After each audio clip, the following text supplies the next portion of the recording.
Gini, orang berpendidikan ada juga yang nyopet. Tapi mereka nggak nyopet dari dompet yang isinya terbatas. Mereka nyopet dari lemari, dari brankas, dari bank. Kita mau, Bang. Ya bang, kita mau. Ya mau, Bang. Oke. Orang yang berpendidikan yang nyopet itu tidak disebut pencopet, tapi koruptor. Ya bang. Nama saya Abelia Putri, saya dari Fakultas Hukum, Prodi Ilmu Hukum dengan NIM 210710101404. Halo, aku Lian Cemanulang dengan NIM 210910101087. Aku dari Program Studi Ilmu Hubungan Internasional, Fakultas Ilmu Sosial dan Ilmu Politik. Halo semua, perkenalkan nama aku Daniel Prayoga Ismamura. Aku dari Fakultas Hukum, Prodi Ilmu Hukum dengan NIM 210710101016. Shalom teman-teman sekalian, perkenalkan nama saya Carolina Sitorus dengan NIM 210810301070. Saya berasal dari Fakultas Ekonomi dan Bisnis, jurusan S1 Akuntansi. Saya dari kelompok 7 Pendidikan Agama Kristen. Shalom kepada Bu Murni dan juga teman-teman dari kelas Pendidikan Agama Kristen 1. Di sini perkenalkan kami dari kelompok 7, kami akan membahas isu-isu dalam etika Kristen dengan subtema korupsi. Sebelumnya, perkenalkan kelompok kami yang pertama ada saya sendiri, yaitu Abelia Putri Wedasari dengan NIM 210710101404, Carolina Sitorus dengan NIM 210810301070, Daniel Prayoga Simamora 210710101016, dan juga Lianca Manulang dengan NIM 210910101087. Sebelumnya, mari kita mengetahui apa yang dimaksud dengan korupsi.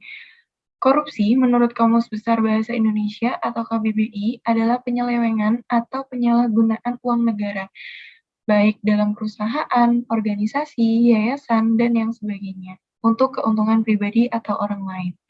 Lalu, menurut para ahli, saya mengambil dari Robert Klitgard, yaitu korupsi didefinisikan sebagai tingkah laku yang menyimpang dari tugas-tugas resmi sebuah jabatan negara karena keuntungan status atau uang yang menyangkut pribadi atau perorangan, keluarga dekat, kelompok sendiri, atau melanggar aturan-aturan pelaksanaan beberapa tingkah laku pribadi. Lalu, mengapa sih topik ini harus kita bahas? Topik ini harus kita bahas ini karena bisa menjadikan saluran kita sebagai mahasiswa untuk menyadarkan masyarakat di sekitar, maupun oknum yang melakukan tindak korupsi ini, di mana tindak korupsi ini merupakan tindakan yang tidak diperkenankan Tuhan untuk manusia lakukan. Selain itu juga, korupsi juga bisa menimbulkan beberapa kerugian yang terjadi bagi bangsa dan negara maupun orang lain. Di sisi lain, mental korup akan membuat Indonesia tidak tentram, penuh kecurigaan, dan bisa mencoreng nama baik pelaku ataupun citra dan kehormatan bangsa di dunia internasional. Shalom teman-teman sekalian, di sini saya Carolina Sitorus akan memaparkan tentang apa dan bagaimana panggilan Kristen bagi pendidikan anti korupsi. Saudara-saudari sekalian, orang Kristen memiliki keyakinan bahwa korupsi sebagai perilaku buruk dan busuk di tengah masyarakat. Itu perlu disikapi dengan membangun pendidikan anti korupsi bagi umat Allah. Yang pertama, gereja dapat berperan membangun perilaku dan citra Kristen sejak dini atau masa SD, di mana sejak dini perlu diperkenalkan tentang masalah anti korupsi supaya mereka terbiasa hidup jujur dan bertanggung jawab secara etika Kristen. Mempersiapkan citra mereka agar hidup sesuai dengan Injil atau yang tertulis di Roma 6 ayat 16-17. Mereka adalah ciptaan baru kehendak Allah yang tertulis di 2 Korintus 5 ayat 17. Mereka telah diubahkan agar hidup sesuai dengan kehendak Allah yang tertulis di Roma 12 ayat 1-2. Nah, citra Kristen perlu dibangun dan ditanamkan sejak dini supaya apa? Supaya tahu kedudukan mereka di hadapan Tuhan dan mereka terbiasa hidup di dalam kebenaran Allah. Yang kedua, pentingnya arahan dan bimbingan secara kontinu bagi generasi muda yakni pada usia remaja. Mereka ditanamkan hidup jujur, bertanggung jawab, dan serta setia kepada tugasnya atau yang tertulis di Matius 25 ayat 21. Dan tidak mencintai uang dan materi yang tertulis di 1 Timotius ayat 6 bahwa cinta akan uang sebagai dosa yang dibenci Tuhan atau yang tertulis di 2 Timotius 3 ayat 2. Kebenaran yang bersumber dari firman Allah ini perlu ditanamkan sejak dini bagi anak. Menjelaskan bahwa orang tua dapat menggunakan metode nasihat sebagai bimbingan terhadap anak remaja, sehingga bimbingan itu dapat ditanamkan dan dapat menjadi pedoman untuk anak nantinya. Seperti itulah panggilan Kristen bagi pendidikan anti korupsi. Sekian pemaparan dari saya. Contoh kasus korupsi dalam Alkitab. Yang pertama yaitu pada Perjanjian Lama. Kehidupan umat Israel pada masa Perjanjian Lama tidak terlepas dari kasus korupsi. Sebagian besar kasus korupsi yang terjadi dilakukan dengan alasan penyalahgunaan kekuasaan. Salah satunya yang dilakukan oleh anak-anak Imam Eli, yaitu Hofni dan Pinehas yang tertulis dalam kitab Samuel. Mereka melakukan korupsi untuk setiap daging kurban yang akan dipersembahkan untuk Allah. Mereka mengambil beberapa bagian kesukaan mereka dan bahkan tak segan mengancam setiap orang yang melawan perkataan mereka. Atas kejadian tersebut, keluarga Imam Eli pun dibuang oleh Tuhan. Yang berikutnya itu pada Perjanjian Baru. Beberapa kasus pada Perjanjian Baru yaitu korupsi di kalangan para pemungut cukai dan prajurit Romawi, kasus Yudas Iskariot dan juga kasus Ananias dan Safira. Di sini saya akan menceritakan mengenai Ananias dan Safira yang tertulis pada kitab Kisah Para Rasul. Ananias dan Safira telah melakukan dua dosa sekaligus. Itu yang pertama mereka berbohong, yang kedua mereka korupsi. Mereka tidak jujur untuk hasil penjualan tanah yang telah mereka dapatkan dan menyimpan sebagian hasilnya untuk diri mereka sendiri. Atas kejadian tersebut, Ananias dan Safira mati saat itu juga. Dari dua kisah tersebut dapat kita simpulkan bahwa Allah membenci korupsi dan firman-Nya melarang kita untuk melakukan korupsi. Dalam kitab Ulangan 16 ayat 19 dikatakan, janganlah memutarbalikkan keadilan, janganlah memandang bulu, dan janganlah menerima suap. Sebab suap membuat buta mata orang-orang bijaksana dan memutarbalikkan perkataan orang-orang benar. Poin ketiga, yaitu sikap Kristen terhadap korupsi.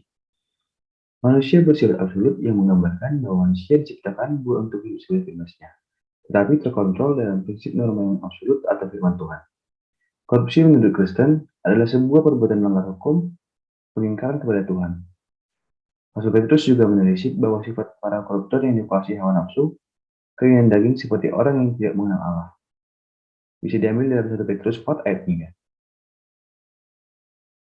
Menurut agama Kristiani, korupsi adalah perbuatan melanggar hukum, pengingkaran kepada Tuhan, dan tanda ketamakan manusia. Firman Allah yang tertulis lengkap dalam Alkitab juga menyebutkan bahwa orang Kristen pun selain wajib taat dendanya, juga berlaku sama terhadap hukum yang berlaku. Ini jelas tertulis dalam Roma 13 ayat 3 yang menyatakan jika seorang berbuat baik, ia tidak usah takut kepada pemerintah atau hukum. Begitu jelasnya bahwa agama juga melarang korupsi. Rasul Petrus menelisik sifat para koruptor yang dikuasai hawa nafsu, yang daging seperti orang yang tidak mengenal Allah. Maka tepat sekali menurut Weten pada tahun 2000 menafsirkan dari 1 Petrus 4 ayat 3 bahwa semestinya orang Kristen yang diberi tugas termasuk dalam pemerintahan, wajib menunjukkan teladan, bukannya menjalankan wewenang tanpa batas dan menguras orang. Akan tetapi, mereka telah berbuat sesuanya dan menjadi orang yang berbuat jahat. Mereka tidak memperlihatkan teladan bagi masyarakat. Dari sisi iman Kristen, Allah dengan tegas menyebutkan bahwa burung di udara saja dipeliharanya, apalagi manusia. Demikian umat tak perlu ragu akan usaha yang dijalankan selama berada di jalan Tuhan. Karena itu, korupsi dengan jelas merupakan pengingkaran terhadap keberadaan Tuhan. Landasan agama adalah landasan negara yang sudah mengaturnya.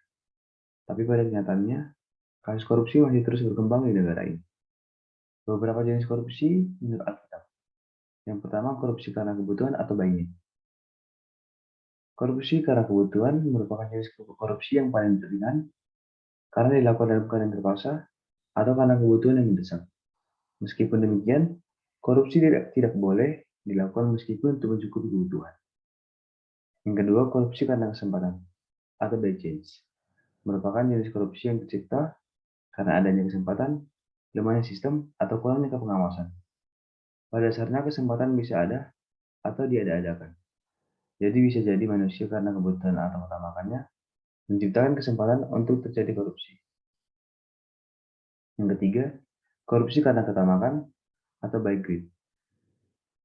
Merupakan jenis korupsi yang terberat. Pelaku korupsi biasanya sudah kaya, namun tetap melakukan korupsi untuk mempertahankan gaya hidupnya yang foya-foya. Terutama apabila yang dikorupsi adalah harta-harta orang miskin yang lebih membutuhkan daripada mereka.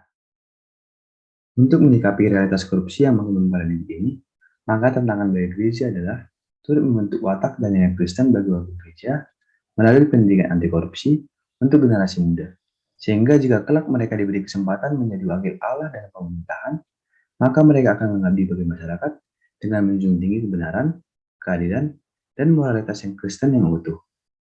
Secara praktis, mereka dengan gagah berani akan menolak kegiatan yang menggoda mereka, serta memiliki moralitas yang berpedoman pada Injil dan senantiasa memancarkan kasih Kristus bagi dunia.